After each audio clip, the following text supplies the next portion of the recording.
नमस्कार बंधु बान्धवी सकल आजिर भिडिओटुत आमी क्लास 11 मैथ्सर चैप्टार नम्बर 1 सेट्स এই চ্যাপ্টাৰৰ সেটস এন্ড देयर ৰিপ্ৰেজেন্টেশনস মানে সংহতি আৰু সংহতিৰ প্ৰদৰ্শন আজি আমি এইটো টপিকছৰ বিষয়ে ডিসকাস কৰিম আজি আমি ডিসকাস কৰিম যে হোৱাট ইজ সেট মানে সেট মানে কি এন্ড देयर ৰিপ্ৰেজেন্টেশনস আৰু মানে সেট এটাক আমি কেনেদৰে ৰিপ্ৰেজেন্ট কৰিব পাৰো বা কেনেদৰে আমি প্ৰদৰ্শন কৰিব পাৰো সেই বিষয়ে আজি আমি ডিসকাস কৰিম গতিকে সোৱা প্ৰথম কথাটো হল তাৰ মানে যে সেট মানে কি হয়নে যে হোৱাট ইজ সেট মানে প্ৰথম প্ৰশ্নটো তাৰ মানে আমাৰ মাইন্ডলৈ কি আহিব যে হোৱাট ইজ সেট বুইছানে গতে ইয়াৰ এনসাৰটো হ'ব তাৰ মানে ইয়াৰ যোনটো প্ৰপাৰ ডেফিনেশন আছে সেই ডেফিনেশনটো হল এনেকুৱা তাৰ মানে যে a set is a well defined যে a set is a well defined collection of objects तार माने सोआ एटू हल सेटर तार माने डेफिनेशन प्रश्नটো हल কি যে হোৱাট ইজ সেট মানে কি সেটৰ ডেফিনেশনটো হল যে a set is a well defined collection of object মানে সেট মানে হল কিছুমান সুসংজ্ঞাবদ্ধ বস্তুৰ সংগ্ৰহ মানে যে সেট মানে কি মানে সংহতি মানে কি ইয়াৰ ডেফিনেশনটো হল তাৰ মানে যে সেট মানে হল কিছুমান সুসংজ্ঞাবদ্ধ বস্তুৰ সংগ্ৰহ এটা কথাটো হল যে কোন বিলাক বস্তুক আমি তাৰ মানে সুসংজ্ঞাবদ্ধ বুলি কম বা কোন বিলাক বস্তুক তাৰ মানে আমি ওয়েল ডিফাইন্ড কালেকশন বুলি কম সোয়া একেবাৰে সহজ স্টেপ বাই স্টেপ মই তোমালোকক বস্তুখিনি বুজাই যাম গতিকে ভিডিওটো মনোযোগৰে সোয়া তাৰ মানে মই এটা কি লিখিছো যে ওয়েল ডিফাইন্ড কালেকশন এতিয়া সোয়া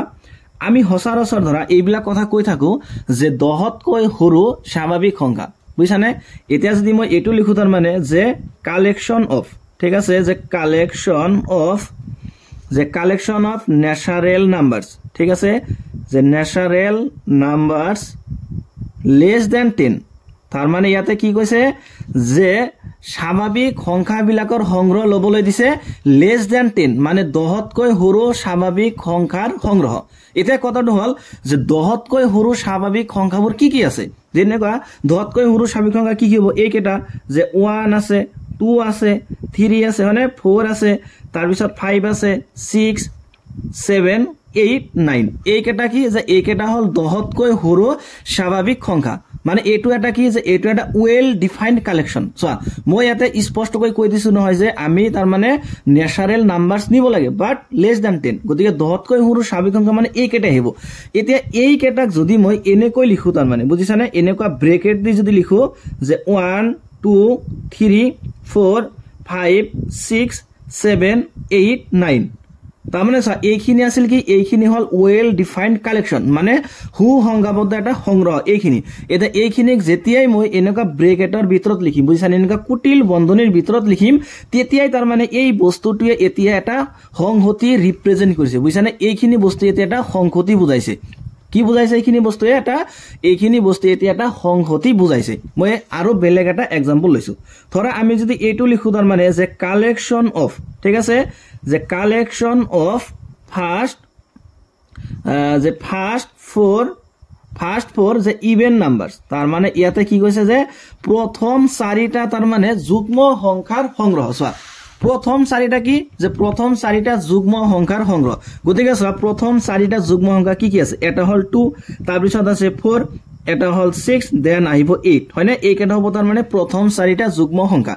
এতিয়া এইখিনিক যদি মই এনেকৈ লিখো তাৰ মানে যে ব্ৰেকেট দি লিখো তাৰ মানে যে 2, 4, 6,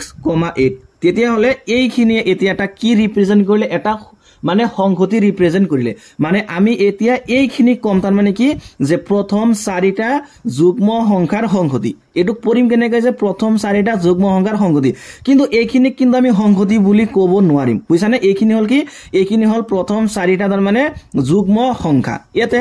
কিন্তু এইখিনিক আমি সংখ্যা বুলি ক'ব নোৱাৰিম কি ক'ব লাগিব যে প্ৰথম চাৰিটা তাৰ মানে যুগ্ম সংখ্যাৰ সংহতি এটুক আমি সংহতি বুলি ক'ব লাগিব সংহতি এটা লিখোতে এনেকুৱা কুটিল বন্ধনী বুজিছানে এনেকুৱা ব্ৰেসেস কাৰ্লি ব্ৰেসেস সদায় ইউজ কৰিব লাগিব বুজিছানে এটু নিদিলে তাৰ মানে সংহতি এটা কেতিয়াও নুবুজাব তাৰ মানে ধৰা মই যদি ইয়াতে এ এটা মানে এটা আখৰ লিখিলো এ তেতিয়ালে এইটোৱে কিন্তু সংহতি বুজোৱা নাই বুজিছানে কিন্তু যদি মই এৰ দুইফালে এনেকুৱা তাৰ মানে কাৰ্লি ব্ৰেকেটটো দিও কুটিল বন্ধনীটো দি দিলো তেতিয়া এইখিনি বুজাইছে কি যে এইটো এটা সংহতি আৰু সংহতিটোৰ ভিতৰত কি আছে এ আছে হয়নে গতিকে চোৱা মই আৰু এক্সাম্পল নিব পাৰো হয়নে মই এইটো নিব পাৰো তাৰ মানে যে কালেকশন অফ যে ফাৰ্স্ট ফোৰ প্ৰাইম নাম্বাৰস এইটো নিব পাৰি যে প্ৰথম চাৰিটা তাৰ মানে মৌলিক সংখ্যাৰ সংগ্ৰহ সো প্ৰথম চাৰিটা মৌলিক সংখ্যা কি হ'ব এটা হ'ব 2 তাৰ পিছত হ'ব 3 দেন আছে 5 তাৰ পিছত হ'ল 7 এইকেইটা হ'ল প্ৰথম তাৰ মানে চাৰিটা প্ৰাইম নাম্বাৰস অৰ্থাৎ মৌলিক সংখ্যা এটা এইখিনিক যদি আমি কুটিল বন্ধনীৰ ভিতৰত লিখো এনেকুৱা যে 2 3 5 7 তেতিয়া এইখিনি এটা কি ৰিপ্ৰেজেন্ট কৰিলে এতিয়া এইখিনি এটা সংখ্যাতি তাৰ মানে বুজাইছে বুঝছেন এতিয়া এইখিনি কি হল এটা সংখ্যাতি হল এতিয়া মনলৈ প্ৰশ্ন এটো আহিব পাৰে তাৰ মানে তেতিয়া হলে কোন বিলাক বস্তু সংখ্যাতি নহব বুঝছানে যে কোন বিলাক বস্তুক আমি সংখ্যাতি বুলি ক'ব নোৱাৰিম গতিকে আমি এটোই কম যে যোন বিলাক বস্তু তাৰ মানে হু সংখ্যাবদ্ধ নহব মানে ওয়েল ডিফাইন্ড কালেকশন নহব এইবিলাক বস্তুই হ'ব তাৰ মানে যে হেবিলাক বস্তু তাৰ মানে সেট নহব সেই কালেকশন দি আমি তাৰ মানে এটা সেট গঠন কৰিব নোৱাৰিম গতিকে চা মই এক্সাম্পল লৈছো ঠিক আছে মই এটো যদি কও তাৰ মানে যে কালেকশন অফ ঠিক আছে যে কালেকশন অফ যে গ্রেট পিপল ঠিক আছে যে great people of the world ঠিক আছে তার মানে এটো কি বুঝাইছে যে পৃথিবীর ভিতৰত কি কৈছে সা collection of great people great মানে কি গ্ৰেট মানে হল মহান আৰু পিপল মানে কি মানুহ তাৰ মানে কৈছে ইয়াতে যে পৃথিবীৰ ভিতৰত মানে যিমান গ্ৰেট মানুহ আছে মহান মানুহ আছে তাৰ এটা আমি কালেকশন নিব লাগে এতিয়া কথাটো হল আমি গ্রেট বুলি কাক কম সোয়া মই এক্সাম্পল দিছো যে মোর আগতে তাৰ মানে ধৰা যে নৰেন্দ্ৰ মোদী ডাঙৰীয়া তাৰ মানে মোৰ কাৰণে গ্ৰেট হ'ব পাৰে ঠিক আছে বা মই এটো কব পাৰো যে হিমন্ত বিশ্ব শৰ্মা মোৰ কাৰণে এজন গ্ৰেট পিপল ঠিক আছে বা মই এটো কব পাৰো যে ডক্টৰ এপিজে আব্দুল কালাম তাৰ মানে কি যে মোৰ কাৰণে এজন গ্ৰেট মানুহ বা এলবাৰ্ট আইনষ্টাইন মোৰ কাৰণে এজন গ্রেট মানুহ ঠিক আছে এতিয়া কথাটো হল তুমি তো এটো কব পাৰা যে স্যাৰ মোৰ কাৰণে এই কেজনৰ এজনো তাৰ মানে গ্ৰেট নহয় মোৰ কাৰণে মোর ফাদার যে মোর ফাদার গ্রেট বা মোর ব্রাদার মোর দাদা তার মানে কি হয় গ্রেট হয় বা মোর আঙ্কেল বা মোর মামা বা মোর গাঁৱৰে কোনোবা এজন গতিকে চোৱা কথাটো হল কি মই যেতিয়া গ্ৰেট বুলি কৈছো তাৰ মানে এতিয়া ইয়াৰ যোনটো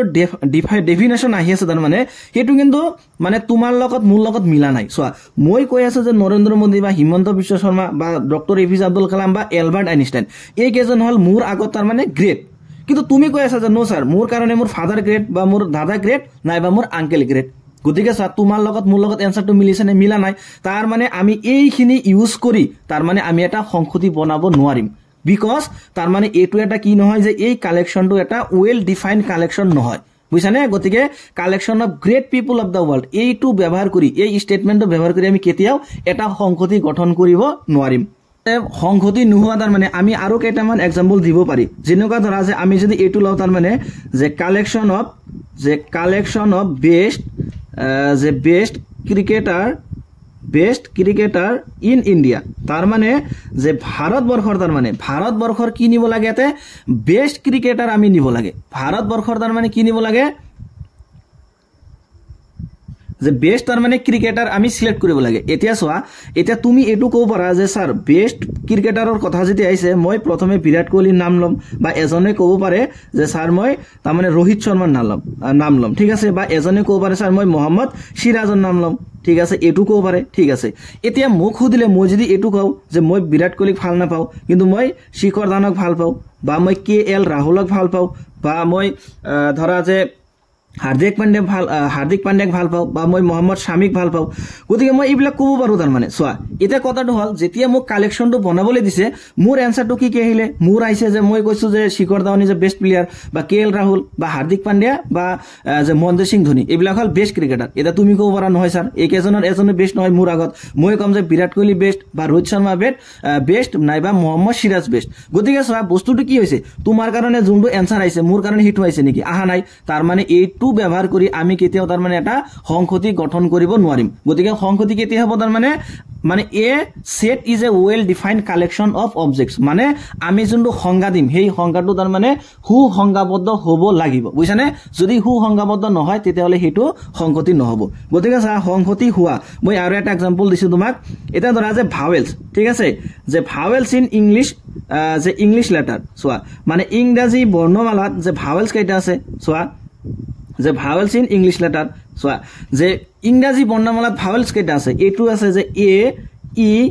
আই ও ইউ এইকেইটা হল কি যে ইংৰাজী বৰ্ণমালাৰ ভাৱেলছ মানে স্বৰবৰ্ণ এতিয়া এইখিনিক ইউজ কৰি আমি এটা সংহতি গঠন কৰিব পাৰিম নে নাই পাৰিম এতিয়া কথাটো হল যে এই কথাটোতো এইটো নহয় যে তোমাৰ কাৰণে খালি ভাৱেলছ যে এতিয়া চোৱা কথাটোতো এনেকুৱা নহয় যে তোমাৰ কাৰণে খালি ভাৱেলছ হল এইকেইটা যে এ ই আই ও ইউ আৰু মোৰ কাৰণে বেলেগ ভাৱেলছ এনেকুৱাটো নহয় তাৰ মানে এ ই আই ও ইউ এইটো পৃথিৱীৰ যিকোনো এজন মানুহৰ কাৰণেই ভাৱেলছ হ'ব হয় না নহয় গতিকে এনসাৰটো তাৰ মানে প্ৰত্যেকজন মানুহৰ কাৰণে একেই গতিকে এইখিনি ইউজ কৰি আমি এটা তাৰ মানে যে সংহতি এটা গঠন কৰিব পাৰিম কিন্তু মই যদি এইটো কওঁ এতিয়া চা মই যদি আৰু এটা এক্সাম্পল দিও যে কালেকশন অফ ঠিক আছে এইটো যদি কম হয় যে কালেকশন অফ যে হ্যান্ডসাম পিপল এইটো চাবা যে handsome people of the world ঠিক আছে যে মই এইটো ললো যে পৃথিৱীৰ ভিতৰত তাৰমানে আটাইতকৈ হ্যান্ডসাম মানুহৰ কালেকশন মানে সংগ্ৰহ এতিয়া চা তুমি হ্যান্ডসাম বুলি কাক কবা ঠিক আছে এতিয়া কোনোবাই ক'ব পাৰে যে শাহৰুখ খান ইজ দা মোস্ট তাৰমানে কি যে handsome person in the world ক'ব পাৰে যে শাহৰুখ খান মানে সকলোতকৈ মানে বেস্ট বা হ্যান্ডসাম এটা কোনোবাই ক'ব পাৰে যে Salman Khan is the best কোনোবাই ক'ব পাৰে যে সৈফ Ali Khan is the best হয়নে নহয় আকৌ কোনোবাই ইটো ক'ব পাৰে তো যে মোৰ দেউতাই বেস্ট যে পৃথিৱীৰ ভিতৰত সকলোতকৈ হ্যান্ডসাম হল মোৰ দেউতা বা এটু ক'ব পাৰে যে পৃথিৱীৰ ভিতৰত সকলোতকৈ হ্যান্ডসাম মোৰ দাদা ব্ৰাদাৰৰ নাম ল'ব পাৰে বা আঙ্কেলৰ নাম ল'ব পাৰে বা মামাৰ নাম ল'ব পাৰে না নাই পাৰে তাৰ মানে collection of handsome people of the world this is not a well defined collection of objects তাৰ মানে এইটো কি নহব তাৰ মানে এটা সুসংজ্ঞাবদ্ধ বস্তুৰ সংগ্ৰহ নহব গতিকে এইটো ব্যৱহাৰ কৰি আমি কেতিয়াও তাৰ মানে সংহতি এটা গঠন কৰিব নোৱাৰিম এতিয়া আশা কৰিছো তোমালোকে যে সংহতি আৰু কোনবিলাক বস্তু সংহতি নহয় তোমালোকে এতিয়া নিশ্চয় ধৰিব পাৰিছা যে কোনবিলাক বস্তু ব্যৱহাৰ কৰি আমি সংহতি ব্যৱহাৰ মানে সংহতি এটা গঠন কৰিব পাৰিম আৰু কোনবিলাক বস্তু ব্যৱহাৰ কৰি আমি সংহতি এটা গঠন কৰিব নোৱাৰিম এটা নিশ্চয় তোমালোকে বুজি পাইছা এতিয়া চাবা যে তাৰ মানে সংহতি এটাক আমি কেনেদৰে বুজাম তাৰ মানে চোৱা সংহতি এটাক যেতিয়া আমি বুজাম তেতিয়া সদায় আমি তাৰ মানে কেপিটেল লেটাৰ ইউজ কৰিম বুজিছানে যেনেকুৱা ধৰা এ বি সি ডি এনেকুৱা তাৰ মানে কেপিটেল লেটাৰ ইউজ কৰি আমি সংহতি এটাক তাৰ মানে বুজাম এতিয়া ধৰা ইয়াতে যে মই লিখিছো তাৰ মানে ভাৱেলছ ইন ইংলিশ লেটাৰ এতিয়া ধৰা এই সংহতিটোক আমি বুজাব লাগে তাৰ মানে যে এ ই আই ও ইউ এটা এটা সংহতি হনে এটা এই সংহতিটোক ধৰা আমি এটা নাম দিব লাগে এটা এই সংহতিটোৰ কোনো নাম নাই গতিকে ধৰা আমি সংহতিটোৰ এটা নাম দিম ধৰা আমি নাম দিলো এ তেতিয়ালে এই এটো কিন্তু আমি ক্যাপিটাল লেটাৰছত লিখিব লাগিব বুজিছানে এটো কিন্তু কেতিয়াও আমি স্মল লেটাৰত লিখিব নোৱাৰিম মানে সংহতি এটা বুজাবলৈ আমি সদায় ক্যাপিটাল লেটাৰ ব্যৱহাৰ কৰিব লাগিব ধৰা ইয়াতে মই ক্যাপিটাল বি দিব পাৰো বা ক্যাপিটাল সি দিব পাৰো বা ক্যাপিটাল ডি দিব পাৰো বা ক্যাপিটাল এক্স ক্যাপিটাল ওয়াই যিকোনো এটা আখৰ মই দিব পাৰো কিন্তু তাতে কি দিব লাগিব ক্যাপিটাল লেটাৰ দিব লাগিব এটা কথাটো হল চোৱা এতিয়া এটো আমি সংহতি বুজাবলৈ সদায় ক্যাপিটাল লেটাৰ ইউজ কৰিম এটা ভিতৰত মই যোন কেটা লিখিছো যে তাৰ মানে এ লিখিছো ই লিখিছো আই লিখিছো ও লিখিছো ইউ লিখিছো এটা এই কেটা কি বুজাইছে যে এই কেটা হল তাৰ মানে যে ইংৰাজী বৰ্ণমালা স্বৰবৰ্ণ আৰু এইখিনি কি বুজাইছে যে ইংৰাজী বৰ্ণমালা স্বৰবৰ্ণৰ এটা কি এইখিনি এটা সংহতি গতিকে ইয়াতে এই প্ৰতিটো আখৰকে এটাকৈ মৌল বুলি কোৱা হ'ব ইয়াতে বুজিছানে এইবিলাকক কি বুলি ক'ব মৌল বুলি ক'ব মৌল মানে এই সংহতিৰ মৌল কেটা হ'ব এ ই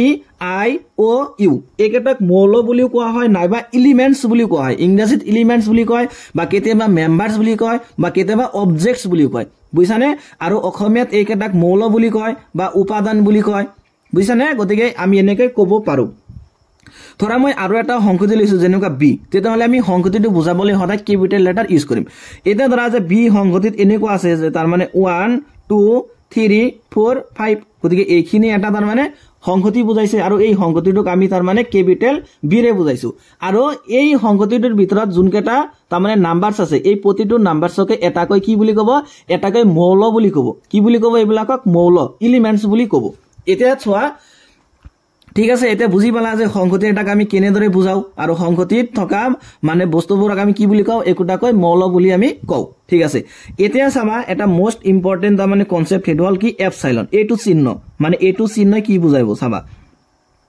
এতিয়া কথাটো হল চোৱা যে এ সংহতিৰ ভিতৰত তাৰ মানে এ এটা মৌল ই এটা মৌল আই এটা মৌল ও এটা মৌল আৰু ইউ এটা মৌল তেতিয়াহলে আমি এটো লিখিম তাৰ মানে যে এ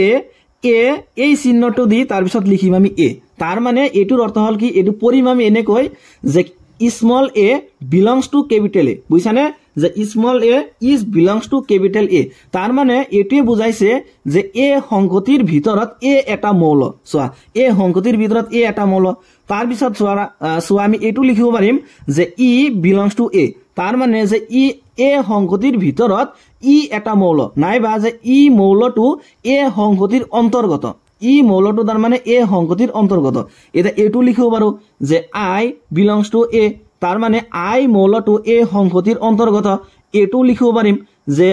ও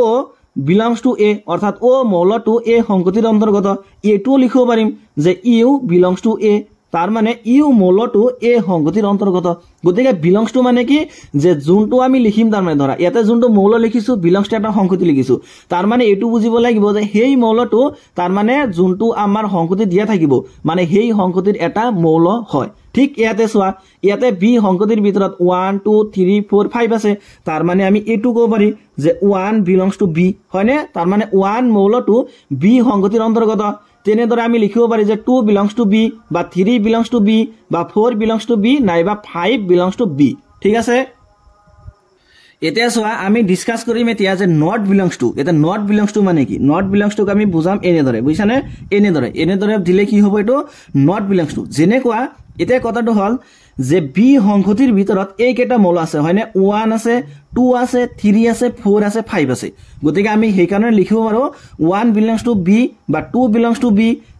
3 বিলংস টু বি বা 4 বিলংস টু বি বা 5 বিলংস টু বি এতিয়া কথাটো হল যে এই বি সংহতিৰ ভিতৰত তাৰ মানে যে 1 2 3 4 5 এই কেটা এলিমেন্টছৰ বাহিৰে অন্য কোনো এলিমেন্টছ ইয়াতে আছে নেকি নাই তাৰ মানে আমি এটো ক'ব পাৰি যে small a does not belongs to B তাৰ মানে স্মল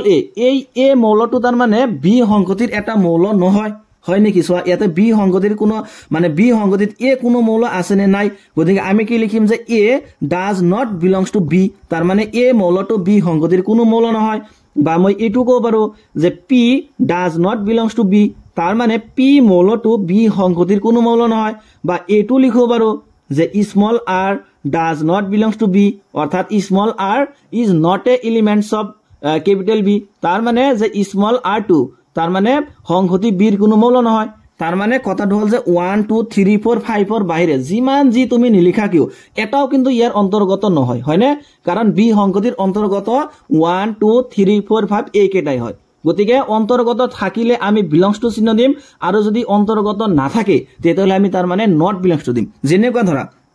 যে মই তোমালোকৰ খানসাৰ হয়নে মই তোমালোকৰ হও খানসাৰ এটা কথা হল যে মই খানসাৰ তাৰ মানে ইন্ডিয়ান সিটিজেন হয়নে মই কত থাকো মই ইন্ডিয়া থাকো হয়নে গতিকে মই ইন্ডিয়াৰ সিটিজেন মানে মই ইন্ডিয়াৰ নাগৰিক হয়নে এটা কথাটো হল যে মই আমেৰিকান নাগৰিক নেকি নহয় তাৰ মানে মই এইটো কম যে খানসাৰ তাৰ মানে নট বিলংস টু আমেৰিকা তাৰ মানে খানসাৰ তাৰ মানে আমেৰিকাৰ কি নহয় এজন নাগৰিক নহয় মই আমেৰিকান নাগৰিক নেকি নহয় গতিকে নহয় কাৰণে মই ইয়াতে কি চিহ্ন দিলো নট বিলংস টু আৰু মই ইন্ডিয়ান সিটিজেনশিপ মানে সিটিজেন হও কাৰণে মই তাৰ মানে ভাৰতৰ নাগৰিক হও কাৰণে মই কি চিহ্ন দিছো ইয়াতে বিলংস টু দিছো এটা কথাটো হল ধৰা যে মোৰ ডিস্ট্ৰিক্টৰ নাম হল বৰপেটা গতিকে মই এটো কব পাৰো যে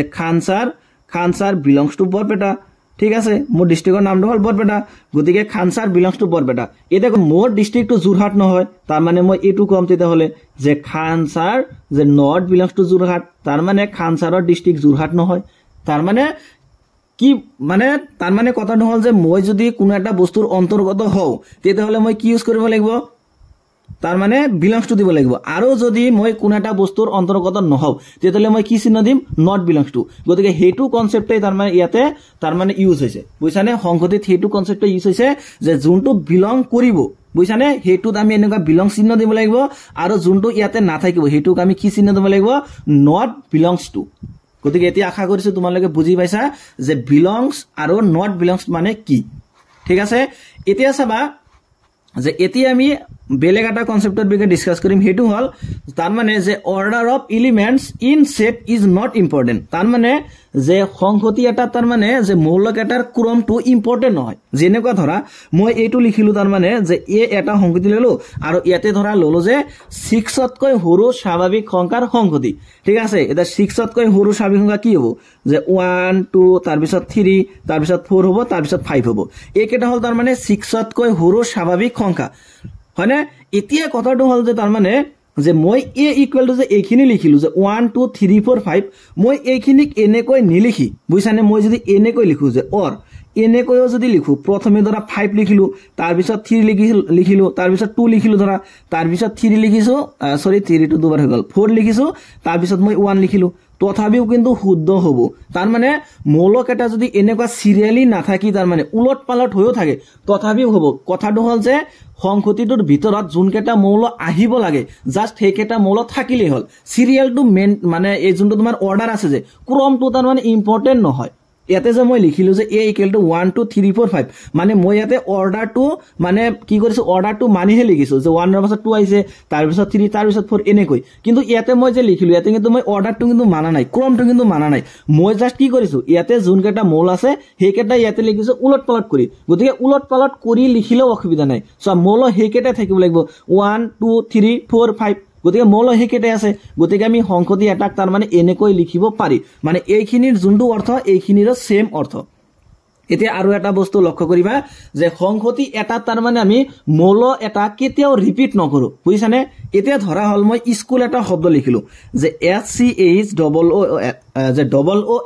যে মই স্কুল এটা শব্দ লিখিলো এতিয়া কথা হল আমাক যদি প্ৰশ্ন এটো দিয়া থাকে যে স্কুল শব্দৰ আখৰবোৰক লৈ আমি এটা সংখ্যাটি গঠন কৰিব লাগে কি কৰিব লাগে যে স্কুল শব্দৰ আখৰবোৰক লৈ আমি এটা সংখ্যাটি গঠন কৰিব লাগে তেতিয়া হল আমি কি কৰিম প্ৰথমতে স্কুল শব্দৰ আখৰ কেটা লিখিম এটা আছে S তাৰ পিছত C H তাৰ পিছত আছে ডবল O দেন আছে কি L গতিকে এইখিনি আখৰ ব্যৱহাৰ কৰি যেতিয়া আমি এটা সংখ্যাটি গঠন কৰিম তেতিয়া আমি এনে দৰে লিখিম ধৰা আমি সংখ্যাটিটোক a ৰে বুজাইছো তেতিয়ালে আমি লিখিম যে a ইকুৱেল টু S তাৰ পিছত C H তাৰ পিছত O কেটা আছে O আছে দুটা গতিকে আমি দুটা O কেতিয়াও নিলিখো মানে সংখ্যাটি এটাত মৌল এটা আমি কেতিয়াও ৰিপিট কৰিব নোৱাৰো বুজিছানে এটা মৌল আমি দুবাৰ কেতিয়াও নিলিখো কেইবাৰ লিখিম এবাৰ লিখিম গতিকে আমি O আছে ইয়াতে দুটা গতিকে আমি এটা লিখিব লাগিব গতিকে O লিখিলো তাৰ পিছত হল L তাৰ মানে স্কুল শব্দটোৰ আখৰবোৰক লৈ আমি যোনটো সংখ্যাটি গঠন কৰিম সেই সংখ্যাটি হ'ব এইটো বুজিছানে যে a ইকুৱেল টু তাৰ মানে SCHOL মই বেলেগ এটা এক্সাম্পল লৈছো যেনেকুৱা ধৰা কলেজ ঠিক আছে COLLEGE কলেজ এতিয়া আমাক যদি প্ৰশ্ন এটো দিয়া আছে ধৰা যে কলেজ শব্দটোৰ পৰা তাৰ মানে আমি যে আখৰবোৰক লৈ আমি এটা কি গঠন কৰিব লাগে আমি এটা সংখ্যাটি গঠন কৰিব লাগে তেতিয়ালে আমি প্ৰথমতে লক্ষ্য কৰিম তাৰ মানে যে কলেজ শব্দটোত তাৰ মানে কি আখৰ আছে গতিকে সা কলেজ শব্দটোত কি আখৰ আছে প্ৰথমে আছে C তাৰ পিছত আছে ডবল O ঠিক আছে তাৰ পিছত আছে সৰি সিঙ্গেল O তাৰ পিছত আছে ডবল L গতিকে ডবল L দেন আছে E তাৰ পিছত আছে G তাৰ পিছত আছে E সো ইয়াতে L ৰিপিট হৈ আছে হয়নে আৰু E ৰিপিট হৈ আছে গতিকে ৰিপিটটো আমি কেতিয়াও নিলিখো ধৰা আমি সংখ্যাটিটোক B ৰে বুজাইছো গতিকে আমি লিখিম যে B ইকুৱেল টু প্ৰথমতে লিখিম C তাৰ পিছত লিখিম O তাৰ পিছত L আছে দুটা আমি ইয়াৰ পৰা এটা লিখিম দুটা কিন্তু লিখিব নোৱাৰিম তাৰ পিছত আছে E আছে দুটা গতিকে আমি এটা লিখিম আৰু আছে কি G গতিকে এইটোই হ'ব তাৰ মানে যে কলেজ শব্দটোৰ আখৰবিলাক যে লৈ লোৱা এটা তাৰ মানে সংখ্যাটি এইটো হ'ব কি যে কলেজ শব্দটোৰ তাৰ মানে আখৰবোৰক লোৱা এটা সংখ্যাটি তাৰ মানে গতিকে আশা কৰিছো এতিয়া তোমালোকে বুজি পাইছা তাৰ মানে কথাটো হল যে সংখ্যাটি এটা তাৰ মানে যে সংখ্যাটিৰ যোনকেটা মৌল থাকিব মৌলকেটা যে ক্ৰম অনুসৰি লিখিব লাগিব হেতু ইম্পৰ্টেন্ট নহয় আৰু সংখ্যাটি এটা লিখোতে আমি মৌল এটা কেতিয়াও ৰিপিট নকৰো বুজিছানে মানে দুবাৰ আমি কেতিয়াও নিলিখো সংখ্যাটি এটাৰ মৌল লিখোতে আমি সদায় সেই মৌলটো মাত্ৰ এবাৰহে লিখিম এতিয়া আমি ডিসকাস কৰিম তাৰ মানে যে সংখ্যাটি এটাক আমি কেনেদৰে প্ৰদৰ্শন কৰিব পাৰি সংখ্যাটি এটাক আমি কেনেদৰে বুজাব পাৰি চোৱা সংখ্যাটি এটাক আমি দুই ধৰণে বুজাব পাৰি হয়নে এটা মেথডৰ নাম হল ৰোস্টাৰ ঠিক আছে এটা মেথডৰ নাম হল যে ৰোস্টাৰ অৰ টেবুলাৰ ফৰ্ম বুঝছানে এটা মেথডৰ নাম কি যে ৰোস্টাৰ অৰ টেবুলাৰ ফৰ্ম মানে যে ৰোস্টাৰ মেথড মানে হল যে তালিকা ভুক্তিকৰণ পদ্ধতি আৰু এটা আছে তাৰ মানে যে সংখ্যাটি গঠন পদ্ধতি মানে এটো কয় সেট বিল্ডার ফর্ম কি বুলি কয় এটো যে সেট বিল্ডার ফর্ম বুঝছানে যে সংখ্যাটি গঠন পদ্ধতি তাৰ মানে আমি সেট এটাক সংখ্যাটি এটাক তাৰ মানে আমি দুই ধৰণে বুজাব পাৰি এটা কথাটো হল ধৰা আমাক ইয়াতে এটা স্টেটমেন্ট দি আছে ধৰা যে এইটো দি আছে তাৰ মানে যে কালেকশন অফ ঠিক আছে মই হজ এটা তাৰ মানে স্টেটমেন্ট লৈছো যে collection of first 5 natural number বুঝছানে যে collection of first 5 natural number तार माने एतिया एइखिनिक व्यवहार करी आमी माने जोंटो संहति बनाब लागे एतिया हेइ संहति तार माने आमी दुई धरणे बनाब लागे एटा हल आमी तालिका भुक्तिकरण पद्धति व्यवहार करी बनाब लागे आरो एटा हल संहति घटन पद्धति व्यवहार करी बनाब लागे गतिके so collection of first 5 natural numbers माने प्रथम 5टा स्वाभाविक संख्यार भितरत की आहिबो एकेटा आहिबो जे 1 2 3 4 5 হয়নে একেটা আহিব একেটার বাইরে আরো কিবা আহিব নেকি আহিব নোৱাৰে গতিকে এইখিনিক যেতিয়া তার মানে আমি যে রোস্টার মেথড বুঝছানে যে রোস্টার অর তার মানে টেবুলার ফর্মত লিখিম বুঝছানে টেবুলার ফর্মত লিখিম তেতিয়া আমি কি লিখিম সোয়া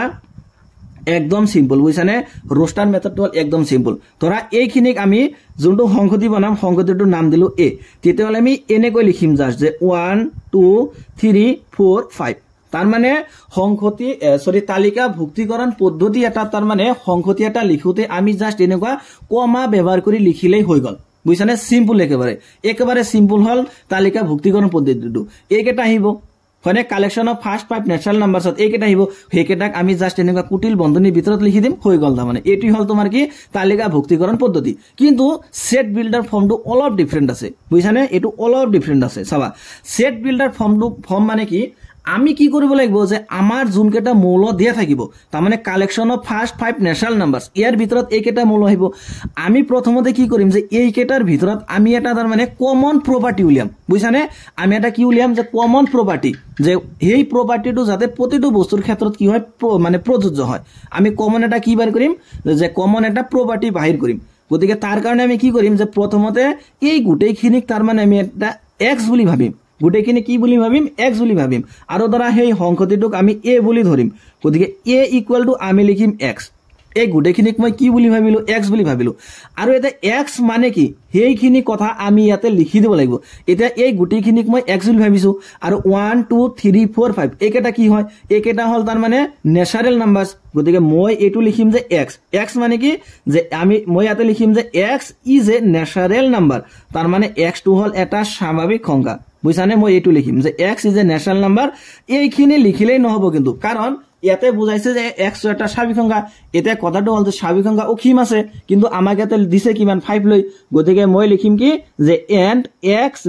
<6 মানে এটু বুঝাইছে যে 6 তকৈ সৰু স্বাভাৱিক সংখ্যা গতিকে 6 তকৈ সৰু স্বাভাৱিক সংখ্যা কি আছে 1 আছে 2 আছে 3 আছে 4 আছে 5 আছে তাৰ মানে এইকেটাই আহিব ইয়াতে এইখিনি তাৰ মানে ইয়াতে আহিব গতিকে আমি ইকুয়াল টু তাৰ মানে লিখিব পাৰিম যে 1 2 3 4 5 গতিকে সো এইখিনি আইছে এইখিনি বস্তু আইছে গতিকে তাৰ মানে সেট বিল্ডাৰ ফৰ্মত তাৰ মানে আমি এনেকৈ লিখিব লাগে বুঝছানে এনেকৈ আমি লিখিব লাগে সেট বিল্ডার ফর্মত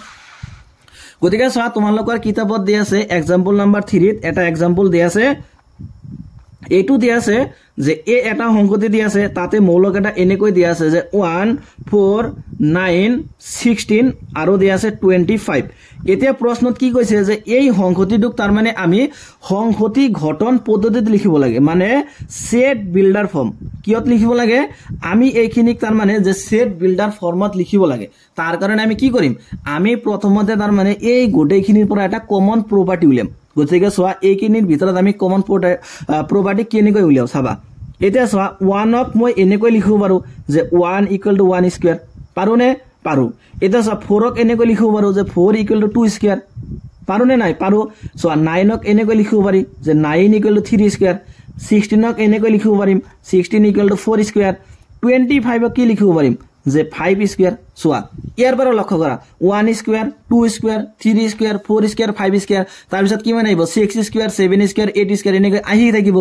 গতিকে এইকেটা কি যে 1 2 3 4 5 এইকেটা হল স্বাভাৱিক সংখ্যা আৰু প্ৰতিটো স্বাভাৱিক সংখ্যাৰ ওপৰত কি আছে স্কয়ার আছে तार माने ए टू মই এনেকৈ লিখিম तार माने যে a ইকুয়াল টু হয়নে প্ৰথমতে এই গুটেখিনিক মই কি বুলি ভাবিম যে 1 4 9 16 25 এই বিলাকক মই এটা x বুলি ভাবিম গতিকে মই এটু লিখিলো যে x হয়নে x বুলি ভাবিলো গতিকে 1 4 9 16 25 এই বিলাকক x বুলি ভাবিলো গতিকে x তাৰ পিছত কি আছে ইকুয়াল চিহ্ন আছে এতিয়া 1 2 3 4 5 এই বিলাক কি হয় এইবিলাকৰ স্বাভাৱিক সংখ্যা গতিকে মই স্বাভাৱিক সংখ্যাটোক ইয়াতে স্মল n এৰে বুজালো গতিকে প্ৰতিটোৰ ওপৰত কি আছে স্কয়াৰ আছে গতিকে স্কয়াৰ দিব লাগিব এতিয়া এই n টু যেটা স্বাভাৱিক সংখ্যা এইখিনি ইয়াতে লিখিব দিব লাগিব গতিকে মই লিখিম কি যে n বিলংস টু n মানে n টু হল স্বাভাৱিক সংখ্যাৰ অন্তৰ্গত গতিকে এইখিনি হৈ গল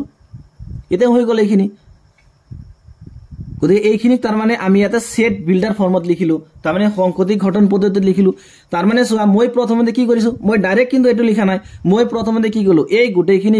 ভিতৰত এটা কমন প্ৰপাৰ্টি উলাইছো আৰু কমন প্ৰপাৰ্টিটো কি দিছে যে প্ৰতিটো সংখ্যা হল তাৰ মানে স্বাভাৱিক সংখ্যাৰ বৰ্গ গতিকে মই হেতু ইয়াতে লিখি লৈছো প্ৰথমতে তাৰ পিছত এনেকৈ লিখিলো যে প্ৰতিটোকে মই x বুলি ভাবিছো গতিকে x এতে x মানে কি হেখিনি ইয়াতে লিখি দেব লাগিব গতিকে x মানে হল এইখিনি যে x = n স্কয়াৰ গতিকে আৰু n হল স্বাভাৱিক সংখ্যা গতিকে এইটি হল তাৰ মানে কি সেট বিল্ডাৰ ফৰ্ম এতে আশা কৰিছো তোমালোকে নিশ্চয় বুজি পাইছা যে সেট বিল্ডাৰ ফৰ্ম এটাত তাৰ মানে আমি যে সংহতি এটা কেনেকৈ লিখিব লাগে ঠিক আছে গতিকে আজিৰ ভিডিওটোত আমি তাৰ মানে সংহতি আৰু সংহতি এটাক আমি কেনেদৰে ৰিপ্ৰেজেন্ট কৰিব পাৰি তাৰ বিষয়ে ডিসকাস কৰিলো আমি নেক্সটৰ ভিডিওত এক্সাৰসাইজ 1.1 ৰ কোৱেশ্চন কাটাৰ বিষয়ে ডিসকাস কৰিম thank you thanks for watching